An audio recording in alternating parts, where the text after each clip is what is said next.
L'héritier de village de Marivaux, c'est une pièce qui est très peu montée, hein. C'est une pièce en un acte. L'histoire de ce texte se fonde sur une histoire vraie, qui est l'histoire du premier krach boursier français. Marivaux s'est passionné pour cette histoire parce que lui-même a été victime de toute cette affaire, comme nombre de Français à l'époque. Et alors il s'est mis à écrire une pièce, comme il le fait avec un génie incroyable, par la lorgnette de l'humain.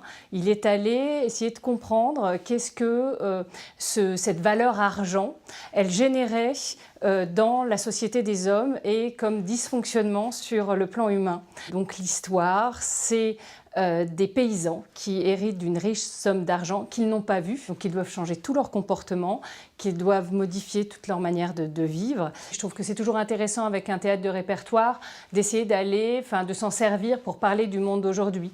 Et c'était là, ici, d'essayer de subtilement mettre en perspective ces deux processus que sont la crise de 1720 et puis la crise de 2008. Il faut absolument voir cette pièce parce qu'elle est extrêmement joyeuse et qu'on a besoin de rire, qu'elle nous permet de comprendre ce qui nous fonde chacun sur le plan humain et de revenir à une chose très simple qui est nous dans notre simplicité d'être.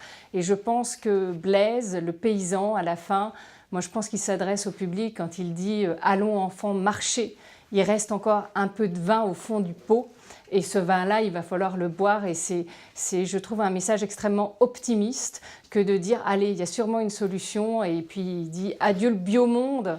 Est-ce que c'était ça vraiment, toute cette bêtise, ce falbala? C'est pas ça le beau monde. Il y a sûrement un autre monde qu'il nous faut construire.